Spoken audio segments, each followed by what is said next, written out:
चलो nuclear physics चलो। से स्टार्ट करते हैं। हाँ, तो देखो, न्यूक्लियर फिजिक्स में हम लोग क्या क्या पढ़ेंगे। वैसे तो हालांकि बहुत सारी चीज़ें सिलेबस से हट गए हैं, लेकिन इसका मतलब ये नहीं कि जेई एडवांस में नहीं आएगा, उसके बारे में कुछ उन्होंने बताया नहीं, तो हमें तो पढ़ना पड़ेगा। ठीक है, दो तीन तीन चार लेक्चर के टॉपिक हैं ये, और इससे क्वेश्चंस मतलब कि आते हैं। मॉडर्न फिजिक्स और न्यूक्लियर फिजिक्स को तुम कंबाइन करके देखो, तो इससे क्वेश्चन आराम से आ जाते हैं दो। तो अच्छा टॉपिक है, इसको अपन करेंगे अच्छे तरीके से कवर। लेकिन हाँ, थियोरेटिकल है, तो हो सकता है तुम्हें ना समझ में आए, तो तुम वापस से देख लेना। थोड़ा सा तुम्हें लगेगा कि हाँ तो ये क्या मॉडर्न फिजिक्स से चीज़ है। ज़्यादा थियरी है क्या? मॉडर्न फिजिक्स से ज़्यादा थ्योरी है, और इसमें सिर्फ कैलकुलेशन है। जो चीज़ें हाई लेवल की है वो तुम्हें समझने में थोड़ा सा कठिनाई होगी, क्योंकि कुछ ऐसे ऐसे चीज़ें पढ़ेंगे जो कि बिल्कुल ही नया है। न्यूक्लियर फिजिक्स इससे पहले तुम्हें पता भी नहीं होगा कि क्या है इसके अंदर। अल्फा बीटा गामा केमिस्ट्री में पढ़ाया गया, वो सब चीज़ तो आएगा ही आएगा, उसमें कोई दिक्कत नहीं है। रेडियो एक्टिव डीके, उसमें वो भी तुम्हें केमिस्ट्री में पढ़ाया गया है, तो वो भी फैमिलियर चीज़ें होंगे। लेकिन कुछ कुछ चीज़ें जब मास डिफेक्ट निकालेंगे, तो उसमें तुम्हें प्रॉब्लम होगा, और उसमें एक्सपेरिमेंट्स वगैरह किए गए हैं, उसमें थोड़ा सा प्रॉब्लम हो सकता है। लेकिन कोई नहीं, मैं उसको अच्छे तरीके से हैंडल कर लूँगा। अच्छा, और फिर 3 एक्सपेरिमेंट है ना उसका? हाँ, अल्फा बीटा गामा के लिए। हम्म। ठीक है, तो वो भी देख लेंगे। और दूसरा चीज़ है लास्ट में फिर हमारा fission fusion reaction, fusion and fission, तो वो देख लेंगे हम लोग। और न्यूक्लियर रिएक्टर किस तरीके से चलता है, काम करता है, और सन के बारे में हम लोग पढ़ेंगे, उसके बारे में। वो हमारा लास्ट आएगा, उसके बाद फिर हमारा वेव ऑप्टिक्स आएगा लास्ट। चलो स्टार्ट करते हैं। तो न्यूक्लियर फिजिक्स में पहले बेसिक बेसिक चीज़ें बता देता हूँ। न्यूक्लियर न्यूक्लियस के बारे में हम। सेमीकंडक्टर।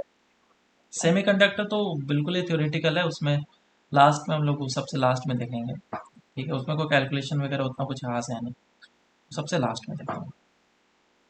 ओके। और सर, तो आपने बोला रिवीजन लेक्चर में, ये सब 11th का होगा, रिवीजन लेक्चर हो रहा ही नहीं है। अभी क्या है ना, अभी पहले तुम्हारा कोर्स कंप्लीट कराऊंगा, वो कराने के बाद फिर अब जो टाइम मिलेगा उसमें रिवीजन कराएंगे। अभी तो रिवीजन बिल्कुल नहीं कराना है ना। सर रिवीजन, रिवीजन नहीं सर, 11th का जो टॉपिक था ना पेंडिंग, हो उसका बारे में। हाँ वो तो हो जाएगा, उसका टेंशन मत लो। वो एक एक टॉपिक ऐसा है जो कि जिससे क्वेश्चन तुमसे नहीं आएंगे।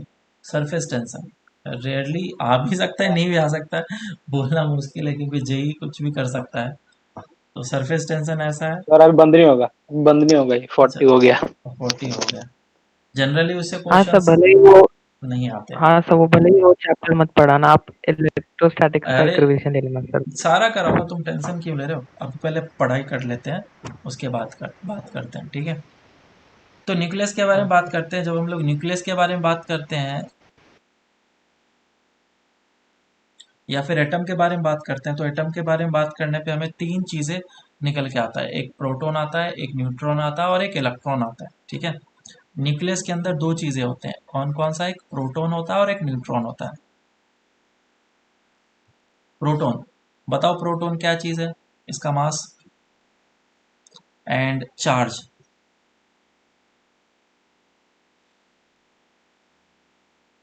मास ऑफ प्रोटॉन कितना होता है, बोलो जल्दी से। 1.6 into 10 1.67 to ten power raise to minus 19। 1.6 into 10 raised to power -27 minus twenty minus seven 20 ठीक है, हाँ माइनस यस। 27 kg। और मास हो गया। चार्ज ऑफ प्रोटॉन कितना होता है, 1.6 into ten raise to power 1.6 10 raise to 19 coulomb, 19 positive. ठीक है, उल्टा हो गया। अब हाँ सर। न्यूट्रॉन की बात करते हैं। न्यूट्रॉन की जब बात करते हैं, तो उसमें दो चीज़ आएंगे, मास of neutron and charge. Charge तो पता है कितना होता है, जीरो। 0 मास कितना होता है न्यूट्रॉन का, 1.6749 in 10 raised to power 1.6 -27 into 10 raised to power -27 kg। देखो, हम लोग मास ऑफ न्यूट्रॉन और मास ऑफ प्रोटॉन लगभग लगभग सेम लेकर के चलते हैं, लेकिन अगर मुझे बताना हो कि किसका ज़्यादा है, तो इसका जो वैल्यू होता है, मैं थोड़ा सा और इसको लिखता हूँ। 1.6 से 1, ये मास ऑफ प्रोटॉन की बात कर रहा हूँ मैं। ठीक है, मास ऑफ प्रोटॉन थोड़ा सा रिलेटिवली कम होता है, 1.672 into 10 raised to power -27 kg होता है। और ये होता है 1.674। तो हम लोग बोल सकते हैं that mass of neutron is slightly greater. जब हम लोग कैलकुलेशन करते हैं तो मास ऑफ प्रोटॉन और मास ऑफ न्यूट्रॉन को सेम ले लेते हैं। अब डिपेंड करता है कैसा क्वेश्चन है कि उन्होंने काउंट किया है या नहीं किया है दोनों को। अब आगे चलते हैं, इलेक्ट्रॉन की बात कर लेते हैं। बताओ इलेक्ट्रॉन का मास कितना होता है? 9.1 into 9.1 इंटू 10⁻31 kg। हाँ सर।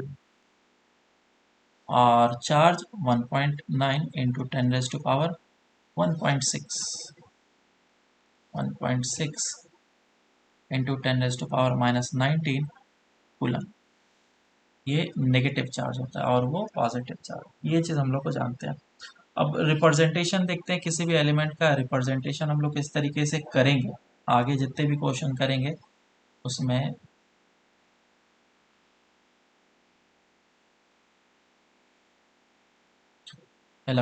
किसी भी एलिमेंट का रिप्रेजेंटेशन हम लोग या तो x या तो फिर जेड ए इस तरीके से लिखेंगे या फिर x जेड ए इस तरीके से लिखेंगे। अब इसमें ए और जेड क्या होता है बोलो? जेड क्या होता है? Atomic number.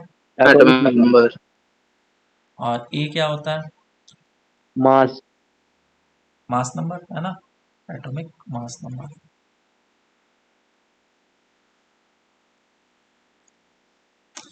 और जेड का कुछ वैल्यू होता है नंबर में, वो क्या चीज़ को रिप्रेजेंट करता है? ये जो होता है नंबर ऑफ प्रोटॉन के बराबर होता है या फिर number of electron.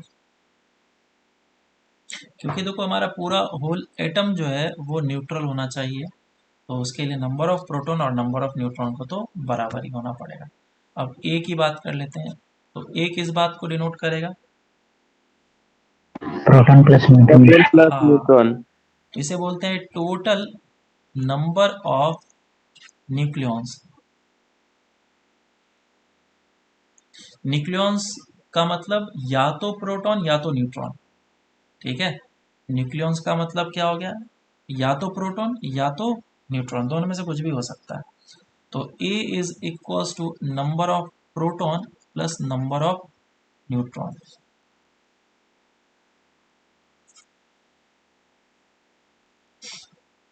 Number of neutron बहुत ही बेसिक सा चीज़ है, लेकिन फिर भी मैं बता रहा हूँ। तो A is equals to number of proton plus number of neutron होता है। तो नंबर ऑफ न्यूट्रॉन कितना हो जाएगा? That will be A minus of NP। Number of proton का वैल्यू हमें पता है, डेट इज Z। ये नंबर ऑफ न्यूट्रॉन निकल के आ गया। तो हम लोग याद रखेंगे नंबर ऑफ न्यूट्रॉन कितना होता है? A माइनस ऑफ Z होता है। एटॉमिक मास नंबर को कैसे डिफाइन करते हैं?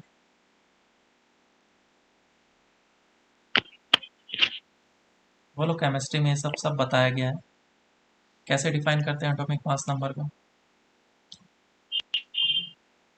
1/12 ऑफ कार्बन एटम। AMU से इसको बोलते हैं। ये यूनिट क्या होता है? AMU, atomic mass unit. तो 1 AMU is equals to 1/12 of mass of one atom, ठीक है? Carbon single atom. Single atom कौन सा सिंगल एटम होना चाहिए? कार्बन का। C612 at rest in ground state. तो इस जगह पे दो पॉइंट इंपॉर्टेंट है। पहला कि वो रेस्ट पे होना चाहिए, दूसरा वो ग्राउंड स्टेट पे होना चाहिए। अगर ग्राउंड स्टेट पे नहीं होगा तो प्रॉब्लम है, और अगर रेस्ट पे नहीं होगा तो प्रॉब्लम है। और ये 1 AMU इस तरीके से बता दिया गया। तो 1 AMU का कुछ वैल्यू निकल के आता है लगभग, वो हम लोग देख सकते हैं। 1 AMU is approximately is equals to mass of proton या फिर मास ऑफ न्यूट्रॉन के बराबर होता है, विच इज 1.66 इंटू 10⁻⁻27 kg।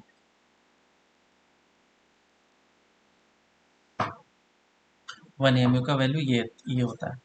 और 1 AMU अगर 1 एटॉमिक मास यूनिट के लगभग में मैं एनर्जी बताऊंगा तो 931.4 मेगा इलेक्ट्रॉन वोल्ट।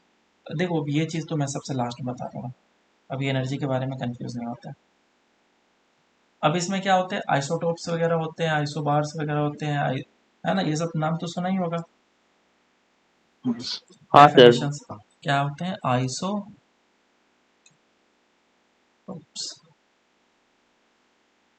फिर आइसोबार्स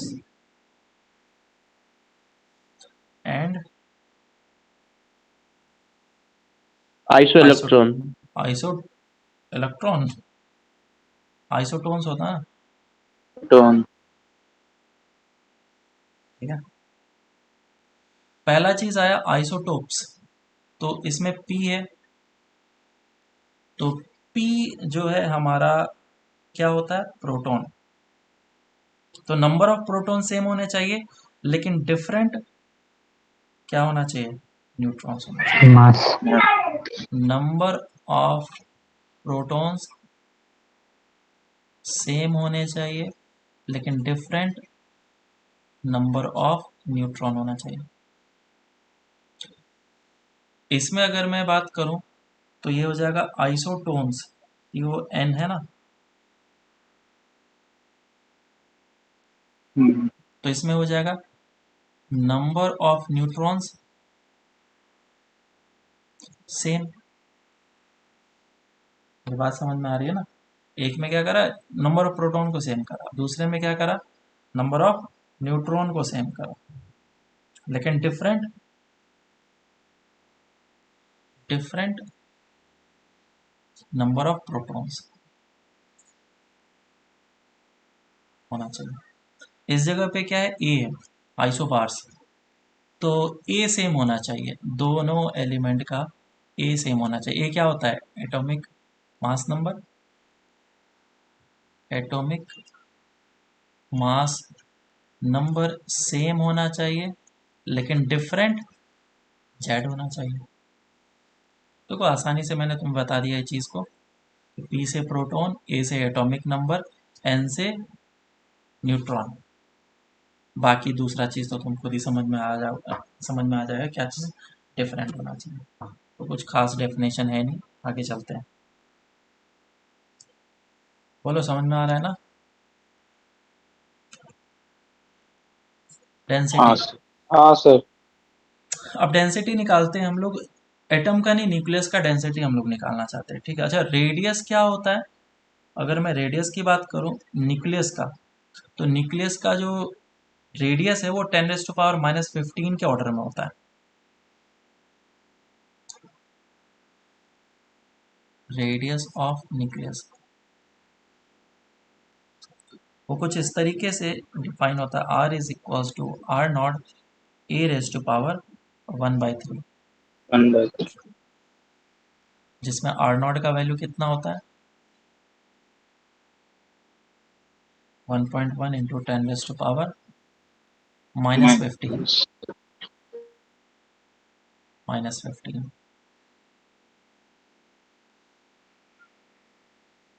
और ये मीटर,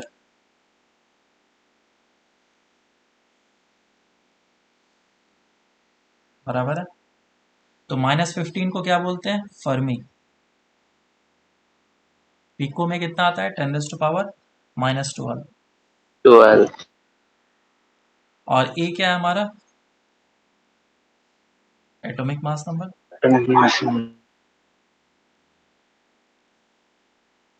अब देखो थोड़ा सा कुछ चीजें हैं जो सेंस बन रहा होगा। रदरफोर्ड एक्सपेरिमेंट जब हम लोगों ने किया था, तो रदरफोर्ड ने क्या बोला था कि most of the space of atom is vacant, खाली है। और क्या बोला था कि मास जो है वो सेंटर पे कंसंट्रेटेड है। 2 पॉइंट उसने बताए थे, याद है ना। तो हाँ सर। हाँ। पहला पॉइंट इस जगह से प्रूफ हो जाता है कि अगर मैं एटम का रेडियस देखूं तो एटम का रेडियस 10⁻⁻10 के रेंज में होता है, और जब न्यूक्लियस का रेडियस देखते हैं तो इसका जो रेडियस है वो 10⁻⁻15 के रेंज में होता है। इसका मतलब न्यूक्लियस जो है 10⁵ टाइम्स स्मॉल है। मतलब अगर मैं एक डॉट दूंगा यहाँ पे और उसके ऊपर एक सर्कल इतना बड़ा सा, सो दिस छोटा सा डॉट इज न्यूक्लियस, और ये पूरा का पूरा एटम, शायद इससे भी बड़ा एटम बनेगा डॉट कंपैरिजन में। समझ में आ रहा है? तो most of the space is vacant, most of the space क्या है, खाली है। अब दूसरा पॉइंट उसने क्या बोला था, रदरफोर्ड ने ये बोला था कि ज्यादा मास जो है वो कंसंट्रेटेड है कहाँ पे, न्यूक्लियस में। अगर मैं इलेक्ट्रॉन का मास के बारे में बात करूं तो इलेक्ट्रॉन का मास जो है वो 10⁻⁻31 kg के आसपास में होता है, जबकि मास ऑफ प्रोटॉन या फिर मास ऑफ न्यूट्रॉन के बारे में बात करूं तो वो 10⁻⁻27 kg के रेंज में होता है। तो कितना टाइम्स बड़ा है बोलो,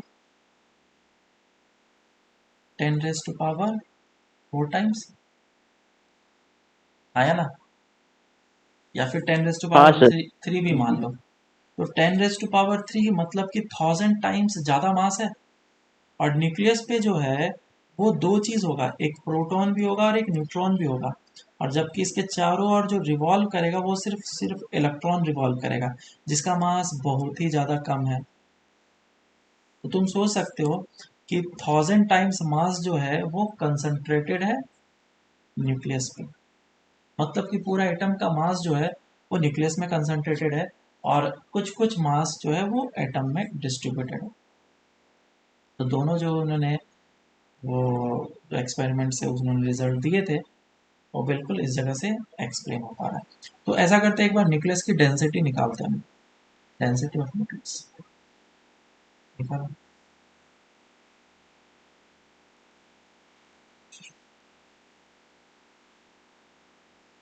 निकाल के बताओ कितना आ रहा है। डेंसिटी कैसे निकालते हैं, मास अपॉन वॉल्यूम। तो मान लो कोई भी एक एलिमेंट है एक्स जेड ए, और इस एलिमेंट के लिए तुम्हें डेंसिटी निकालना, निकाल के बताओ कितना आ रहा है, एक जनरल कैलकुलेशन।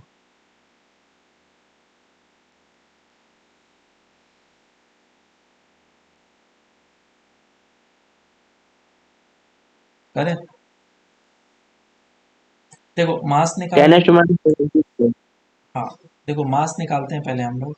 मास को कैसे निकाल सकते हैं, जब न्यूक्लियस है तो न्यूक्लियस के अंदर क्या होंगे, न्यूट्रॉन्स एंड प्रोटॉन्स है। प्रोटॉन्स कितने हैं, जेड, तो Z into mass of proton plus neutrons कितने हैं, ए माइनस ऑफ जेड है। याद करो ऊपर ये हम लोगों ने निकाला मास ऑफ न्यूट्रॉन। और इलेक्ट्रॉन्स के भी मास होंगे, है ना, मास ऑफ इलेक्ट्रॉन। लेकिन मास ऑफ इलेक्ट्रॉन जो है काफ़ी छोटा है, हम लोग चाहें तो इसको नेगलेक्ट कर देंगे, बिल्कुल। और वॉल्यूम, वॉल्यूम कितना, 4/3 πr³ आर किसका, न्यूक्लियस का। अब याद करो आर का फॉर्मूला क्या था, R0 a⁻⁻⁴। अब इसके वैल्यूज को पुट कर लेते हैं। तो मास ऑफ प्रोटॉन और मास ऑफ न्यूट्रॉन को मैं लगभग लगभग सेम ले लेता हूँ। तो ये कितना हो जाएगा, Z times of, sorry A times of mass of proton, और इसको मैं नेगलेक्ट कर देता हूँ, जीरो हो गया, डिवाइडेड बाय 4/3 πr³ पुट कर लेते हैं R0 e⁻⁻⁴ होल क्यूब। जब इसको सॉल्व करेंगे तो कितना आ जाएगा, A M P divided by 4/3 πr0³ into A cancel out कर लो, ये आ जाएगा mass of proton upon 4/3 R naught की। अब तुम मुझे बताओ इसमें से क्या क्या वैल्यू चेंज हो सकता है। कोई सा भी वैल्यू चेंज नहीं हो सकता है। मास ऑफ प्रोटॉन फिक्स्ड है, आर नॉट जो कि कांस्टेंट उसका वैल्यू फिक्स्ड है। जब हम लोग इसका वैल्यू पुट करते हैं तो ये लगभग लगभग 3 × 10⁻⁴ सर बोलो सर स्क्रीन स्क्रीन ही हो गया पूरा। दिख रहा है। नहीं सर आ सर, रहा है, आ रहा है। मेरे मोबाइल में स्क्रीन पूरा ये हो गया। वो क्लियरली कुछ भी नहीं दिख रहा सर। तो तुम्हारे में रिफ्रेश कर एक बार। प्रॉब्लम आ गया होगा कुछ, देख लो एक बार। सर आप भी दिख रहा है, अभी दिख रहा है सर। हम्म, तो 3 × 10⁻17 kg पर मीटर क्यूब है। मैं इसको फील कराना चाहता हूँ। ये जो डेंसिटी निकला नंबर देखने में, और अगर इसको जब हम लोग सोचे समझे तो क्या होगा। अगर इसको मैं सेंटीमीटर में निकालूं, मीटर क्यूब है ना ये, इसको सेंटीमीटर करता हूँ तो कितना हो जाएगा, 10⁻² इंटू 3 सेंटीमीटर क्यूब। तो 3 × 6 6 होगा, और ये हो जाएगा 10⁻11, आया ना। तो 1 सेंटीमीटर कितना होगा। 1 सेंटीमीटर अगर हम लोग देखें तो लगभग लगभग इतना जितना मैं ड्राइंग कर रहा हूँ। 1 सेंटीमीटर, एक 1 सेंटीमीटर का डब्बा बना रहा हूँ मैं। ये 1 सेंटीमीटर का डब्बा बना है क्यूब, और ये 1 सेंटीमीटर का जो डब्बा है इसका जो मास होता वो कितना, 3 × 10⁻11 के आसपास में होता। मतलब समझो कि अगर जो एटम होता वो पूरा कॉम्पैक्ट होता, उसका स्पेस बिल्कुल भी खाली नहीं होता, वो सिर्फ और सिर्फ न्यूक्लियस का मास लेते और वो पूरा कॉम्पैक्ट होता, बिल्कुल भी स्पेस खाली नहीं होता, तो उस केस में मेरे पास ये 1 सेंटीमीटर का जो डब्बा है इसका जो मास होता वो 10⁻11 kg होता। 10⁻11 kg, तुम सोच रहे हो तुम कितना केजी उठा सकते हो। 20 kg 50 kg डंबल वगैरह उठाते होगा ना। 100 kg लिफ्ट कितना, 300 kg का मारते हैं। ट्रेन वगैरह कितने केजी के होते हैं, 1000 kg या फिर टन में होते हैं। 10⁻5 kg ज़्यादा से ज़्यादा मान लो तुम। उसके बाद फिर तुम सोच सकते हो जो शिप्स वगैरह है, जो शिप है, जो है ना, वो सब के भी मास जो हो 10⁻7 kg तक जाता है। 10⁻11 kg तुम इमेजिन कर सकते हो कि कितना ज़्यादा मास है, और ये एक छोटा सा डब्बा 1 सेंटीमीटर का, और ये कितना ज़्यादा हैवी होता। मतलब कि डेली लाइफ में अपन हाँ अगर सर। एक ब्रिक को चाहते उठाने के लिए, जो ब्रिक होता है ना पत्थर जिससे हम लोग घर बनाते हैं, हम्म। उसको तुम उठाने की कोशिश करते तो पॉसिबल ही नहीं था, जिसको हम लोग आसानी से उठा लेते हैं इतना अच्छा आइटम के कंस्ट्रक्शन या फिर वो उसके कारण से, वो हम लोग कभी नहीं उठा पाते। तो दिस इज़ द ब्यूटी कि कितने अच्छे तरीके से हर एक चीज़ डिज़ाइन किया गया है ताकि हम लोग हर एक सर चीज़। पर 1 सेंटीमीटर का है ना ये? हाँ 1 सेंटीमीटर का बनाया मैंने अभी तो, और ब्रिक तो बहुत ज़्यादा हो गया है ना। तो सोच सकते हो तुम इतना आसान है हमारे लिए हर एक काम कर पाना। चलो ठीक है।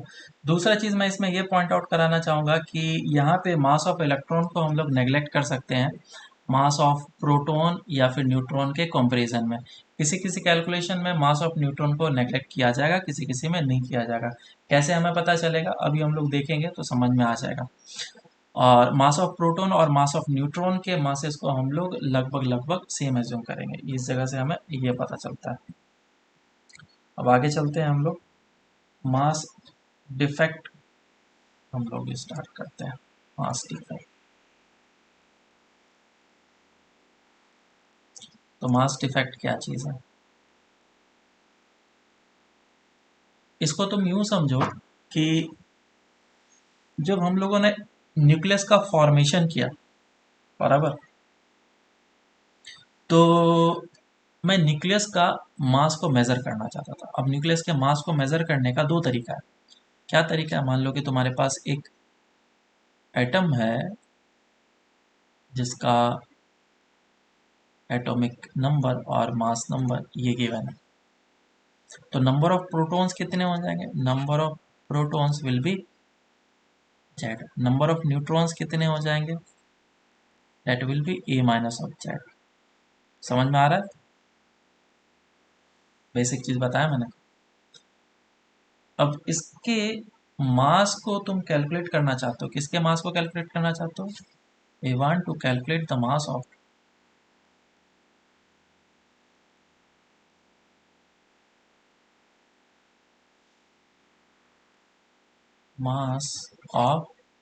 Nucleus. Hello, yes sir. Yes. हाँ सर, हाँ। मास ऑफ न्यूक्लियस को हम लोग कैलकुलेट करना चाहते हैं। अब मास ऑफ न्यूक्लियस को कैलकुलेट करने का दो तरीका है, एक तो थ्योरेटिकल प्रोसेस और एक एक्सपेरिमेंटल प्रोसेस। एक तुम एक्सपेरिमेंट से निकाल सकते हो और एक थ्योरेटिकली तुम निकाल सकते हो। तो मैं एक समझाने के तौर पे तरीका बताऊंगा कि हम लोग कैसे एक्सपेरिमेंटली और थ्योरेटिकली निकाल सकते हैं। थ्योरेटिकली निकालने का तरीका बहुत ही आसान है। तो ये हो गया तुम्हारा m theoretical, mass of the nucleus theoretical, जिसे हम लोग मास ऑब्जर्व्ड भी बोलते हैं, ऑब्जर्व्ड मास। ठीक है, this is what, this is mass of the nucleus. m से जो डिनोट कर रहे हैं वो मास ऑफ न्यूक्लियस है। ये हमारा स्टैंडर्ड नोटेशन रहेगा। और जब हम लोग स्मॉल यूज करेंगे तो ये मास ऑफ प्रोटॉन या फिर मास ऑफ न्यूट्रॉन का नोटेशन यूज करेंगे, मास ऑफ प्रोटॉन। और दूसरा नोटेशन हम लोग नंबर ऑफ प्रोटॉन को इस तरीके से डिनोट करेंगे और नंबर ऑफ न्यूट्रॉन को इस तरीके से लिख करके डिनोट। हाँ, तो थ्योरेटिकल मास या फिर ऑब्जर्व मास निकालने का ये तरीका है कि तुम्हारे पास कितने बॉल्स हैं उसको काउंट कर लो और उसको मास से मल्टीप्लाई कर लो, सिंपल सा। मेरे पास प्रोटॉन कितने हैं, जेड प्रोटॉन्स हैं, और एक प्रोटॉन का मास कितना है, mp है, मल्टीप्लाई कर दिया। प्लस न्यूक्लियस के अंदर और क्या चीज़ है, ये न्यूक्लियस था, न्यूक्लियस के अंदर प्रोटॉन्स हैं एंड न्यूट्रॉन्स है ना। तो मैंने लिया न्यूट्रॉन्स, क्योंकि दोनों चीज़ है ना। न्यूट्रॉन्स की संख्या कितनी है, ए माइनस ऑफ जेड, और उसका मास कितना है, एम एन, मैंने ये ले लिया। सो ये मुझे निकल गया थ्योरेटिकल मास या फिर ऑब्जर्व मास, जो भी बोल लो। अब मैं निकालना चाहता हूँ एक्सपेरिमेंटल मास। तो एक्सपेरिमेंटल मास कैसे निकलेगा, सोचो।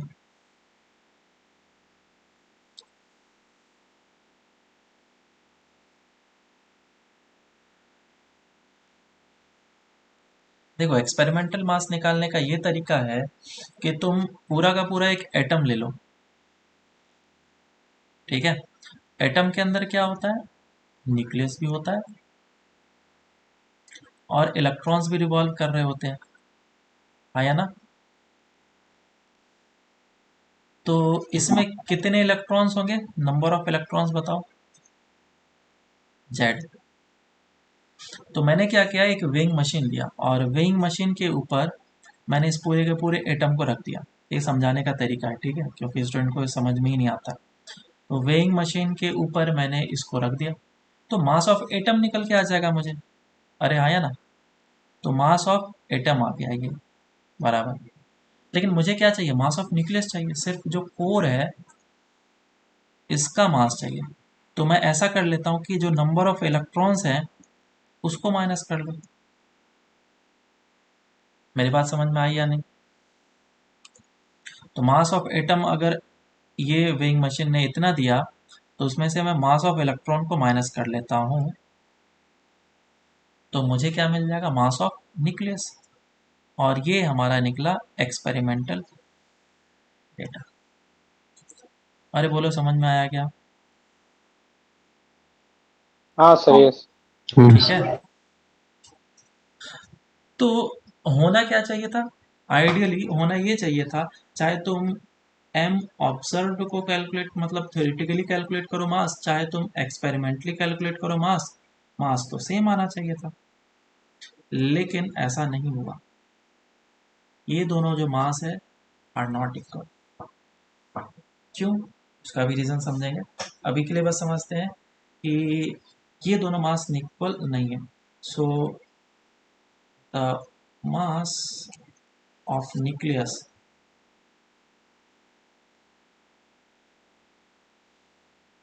calculated experimentally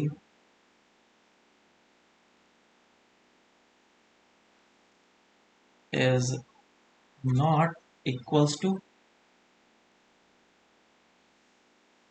is not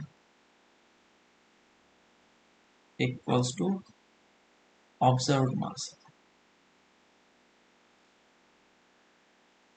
ये ऑब्जर्व मास के बराबर नहीं है।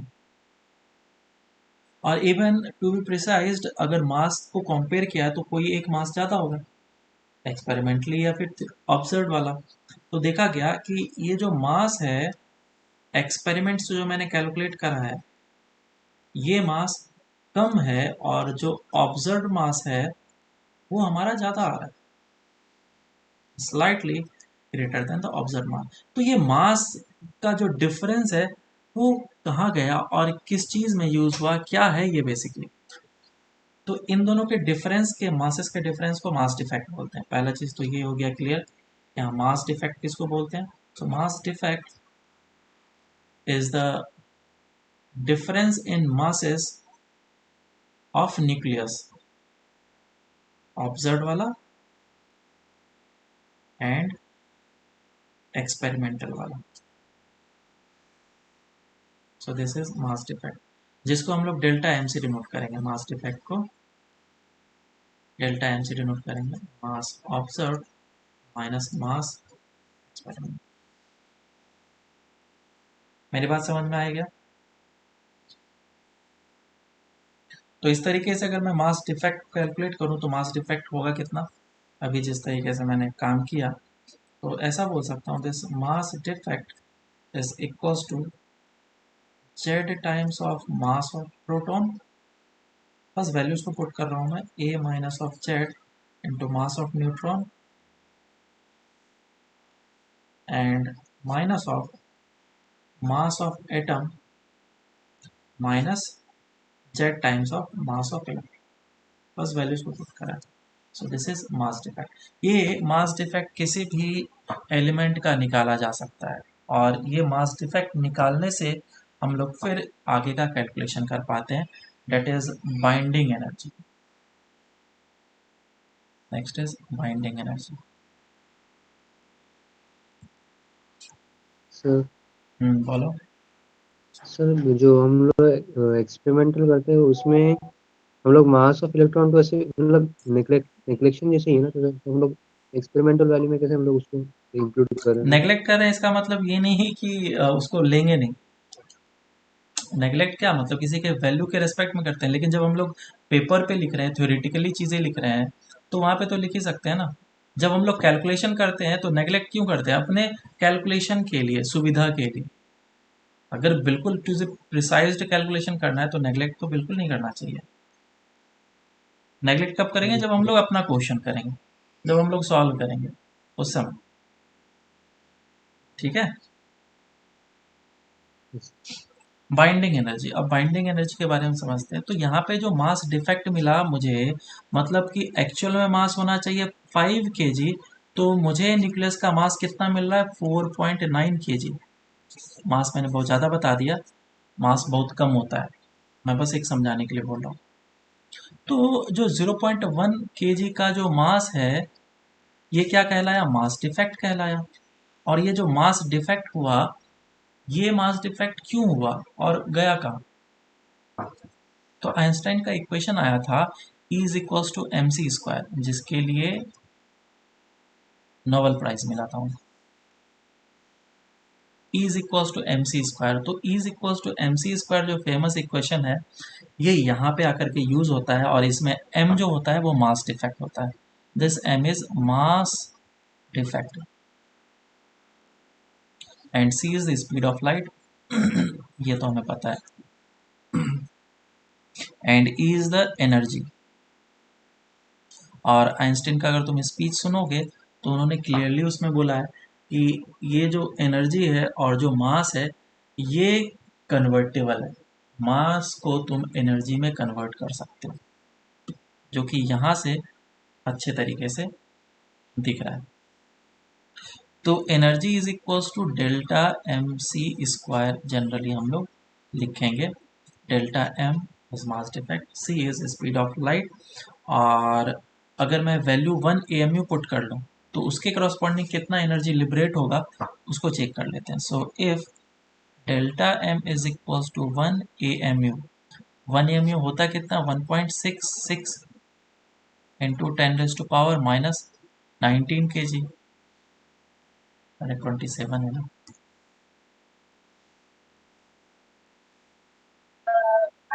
27 kg। तो अगर इतना kg के इक्विवेलेंट हमें एनर्जी चाहिए तो वो जो एनर्जी होगा डेट विल बी लगभग equals to E is equals to 931.5 mega electron volt per AMU। मतलब एक AMU का मास अगर तुमने एनर्जी में कन्वर्ट किया 1 AMU का मास, तो मुझे इतना एनर्जी मिलेगा। मेगा इलेक्ट्रॉन वोल्ट है, ध्यान देना यहाँ पे। कभी कभी कैलकुलेशन पर्पज से हम लोग इसको 931 भी ले लेते हैं, simple.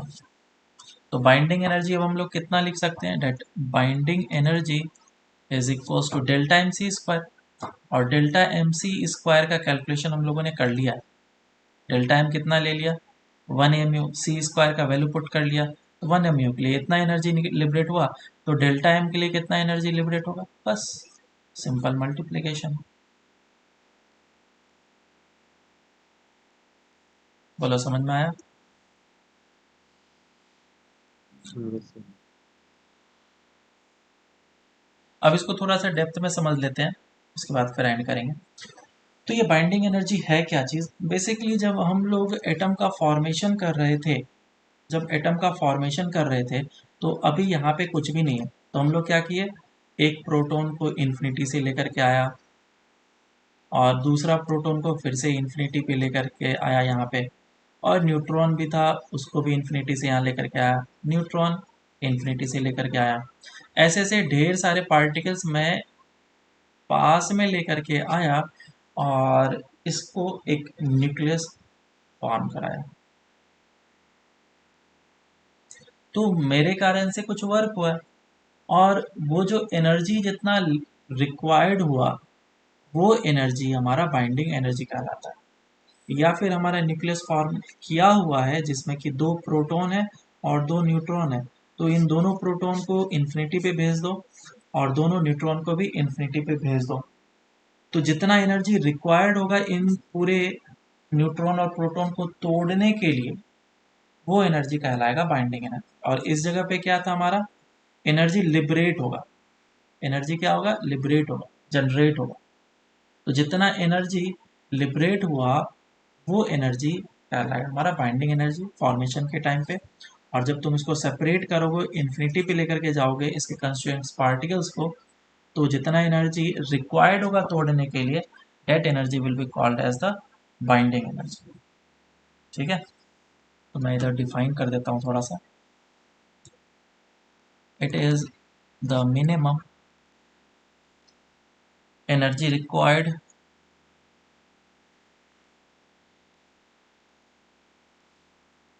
to break the nucleus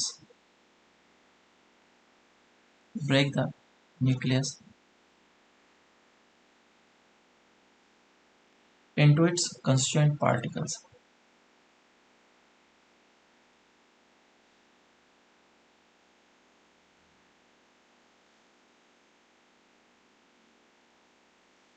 ठीक है, या फिर और में डेफिनेशन ले सकते हैं, ये इसका डेफिनेशन लिया और में ये दूसरा वाला डेफिनेशन ले सकते हैं, तो ये दोनों डेफिनेशंस काम आते हैं। तो यहाँ से हमें पता चल रहा है कि जो मास डिफेक्ट हुआ वो क्यों हुआ, क्योंकि कुछ चीज़ों को स्टेबलाइज करने के लिए एनर्जी को लिबरेट कराना ज़रूरी होता है। जैसे कि मान लो कि अर्थ है और एक छोटा सा पत्थर स्टोन है, उसको मैं जैसे ही नीचे लाऊंगा तो इसकी पोटेंशियल एनर्जी बढ़ेगी या घटेगी? सिस्टम की होती है पोटेंशियल एनर्जी हमेशा, एक बॉल की नहीं होगी। पोटेंशियल एनर्जी क्या होगी? घटेगी। तो ये सिस्टम स्टेबल हुआ या अनस्टेबल हुआ? डेफिनेटली जब भी सिस्टम का पोटेंशियल एनर्जी घटता है तो ये स्टेबल होता है। ठीक है, तो यहाँ पे कंस्टिट्यूएंट्स पार्टिकल से जो कि दूर दूर थे, जब मैं उसको पास में लेकर के आया तो सिस्टम का पोटेंशियल एनर्जी घटा, और घटेगा तो एनर्जी लिबरेट होगा। और वो एनर्जी कहाँ से निकला है? वो एनर्जी निकला है मास डिफेक्ट से, डेल्टा एम सी स्क्वायर। समझ में आया क्या? हाँ sir. So this is mass defect, और ये है रीजन। दूसरा चीज और कि न्यूक्लियस के अंदर प्रोटॉन्स एंड न्यूट्रॉन्स होते हैं। तो ये है प्रोटॉन्स, ये है प्रोटॉन, ये प्रोटॉन, और न्यूट्रॉन न्यूट्रॉन न्यूट्रॉन। तो प्रोटॉन क्या करता है? पॉजिटिव चार्ज है, ये भी पॉजिटिव, ये भी पॉजिटिव, ये सभी क्या करेंगे? रिपल्सिव फोर्सेस लगाएंगे। तो ये इस पे रिपल्सिव फोर्सेस लगाएगा, ये इस पे रिपल्सिव फोर्सेस लगाएगा, है ना? तो प्रोटॉन पे अगर रिपल्सिव फोर्सेस लग रहे हैं तो प्रोटॉन क्या करेगा? दूर भागने की कोशिश करेगा। मेरी बात समझ में आया कि नहीं? हाँ सर। तो सभी प्रोटॉन पे तो रिपल्सिव फोर्सेस लग रहे हैं, तो न्यूक्लियस तो स्टेबल होना ही नहीं चाहिए था, वो तो टूट जाना चाहिए था। फिर भी न्यूक्लियस स्टेबल क्यों है? न्यूट्रॉन तो हमारा वो है ना, न्यूट्रल है, वो तो फोर्स लगा नहीं सकता है। बताओ कैसे स्टेबल है? न्यूक्लियस को तो कभी भी किसी भी हाल में स्टेबल नहीं होना चाहिए। इलेक्ट्रॉन्स। इलेक्ट्रॉन तो और खींचेगा इसको, वो तो और अनस्टेबल कर देगा। तो एनएलएम के टाइम पे तुम लोग को मैंने न्यूक्लियर फोर्सेस बताया होगा। यहाँ पे आता है न्यूक्लियर फोर्सेस। न्यूक्लियर फोर्सेस कौन से फोर्सेस होते हैं? ये ऐसे फोर्सेस होते हैं जो किसी भी न्यूक्लियॉन्स के बीच में लगते हैं। मतलब प्रोटॉन प्रोटॉन के बीच में लगेगा, प्रोटॉन न्यूट्रॉन के बीच में लगेगा, इवन न्यूट्रॉन न्यूट्रॉन के बीच में फोर्सेस लगेंगे। तो ये जो फोर्स है ये इलेक्ट्रोस्टैटिक फोर्स नहीं है। ये कौन सा फोर्स है? Nuclear force. This is a different type of force. तो अगर तुम्हारे पास एक प्रोटॉन है और इस जगह पे प्रोटॉन है तो ये रिपल्सिव फोर्सेस लगाएगा, लेकिन अगर दूसरा न्यूट्रॉन भी है तो ये क्या करेगा? अट्रैक्टिव फोर्सेस भी लगाएगा। और इवन जो प्रोटॉन प्रोटॉन है ये भी अट्रैक्टिव फोर्सेस लगाएगा। तो इधर से क्या हो गया? ये आराम से स्टेबल हो जाएगा। तो न्यूक्लियर फोर्सेस ने क्या किया? इन न्यूक्लियस को स्टेबल किया है, और ये न्यूक्लियस के इनसाइड ही फोर्सेस आ सकता है। अगर डिस्टेंस काफ़ी बड़ा हो जाएगा 10⁻⁻15 से ज़्यादा, तो फिर ये न्यूक्लियर फोर्सेस स्टेबल नहीं होता है। ठीक है, और ज़्यादा डिटेल्स में देखेंगे हम लोग इसको बाकी नेक्स्ट क्लास से, और इस पर कुछ कुछ क्वेश्चन वगैरह करेंगे। ठीक है, okay. Next Yes, class sir. में एक्सरसाइज के होमवर्क कर लेना। मॉडर्न फिजिक्स तो अब तुम कंप्लीट कर सकते हो। एक्सरसाइज 3 कंप्लीट करना, बस इतना ही करो। और एक्सरसाइज 1 कंप्लीट कर लेना। हाँ बोलो। सर एक ये जेई मेन का पेपर का पैटर्न में एक चीज में डाउट था सर, कि सर लास्ट में हम लोग को 10 क्वेश्चन दिया जाता है सर, इनडायरेक्टली हमको सारे 10 क्वेश्चन सॉल्व करने ही पड़ेंगे ना सर, अगर चेक करना है कि अपने को आता है कि नहीं आता। सॉल्व अगर क्यों करना है? तुम क्वेश्चन को चूज करोगे ना। तुम्हारे पास 20 प्लस ऑफ 10 दिए गए हैं, इसमें से 5 क्वेश्चन करने हैं, इसमें से 20। तो ये 10 क्वेश्चन जो है उसको तुम रीड करोगे, तुम देखोगे सबसे इजी कौन सा है, जो ये सबसे इजी होगा उसको तुम सॉल्व करोगे। Selection sir procedure. ऐसे ही पैटर्न होगा? क्या बोल रहे हो? मतलब सर ऐसे ही, मतलब इंटीजर टाइप क्वेश्चन ऐसे ही होंगे क्या सर? मतलब देख के, मतलब ये तो सर उसके अंदर वर्ड ट्विस्ट नहीं होगा क्या? अरे वर्ड में होंगे तो पढ़ोगे तो एटलीस्ट ना। कितना टाइम लगता है पढ़ने में? 1 मिनट 2 मिनट, इससे ज़्यादा तो नहीं लगेगा ना? तो पढ़ करके तो करना ही पड़ेगा, ये सबके लिए, सिर्फ तुम्हारे लिए नहीं है कि टाइम वेस्ट नहीं होगा, सर, सबके लिए है ना। सर ये मतलब पेपर जैसा नहीं है ना कि एक्स्ट्रा क्वेश्चन करेंगे अटेम्प्ट तो मार्क्स मिलेंगे। ना ना ना, एक्स्ट्रा क्वेश्चन में नहीं मिलेगा नंबर। ठीक है फिर चलो बाकी नेक्स्ट क्लास स्टार्ट करते हैं।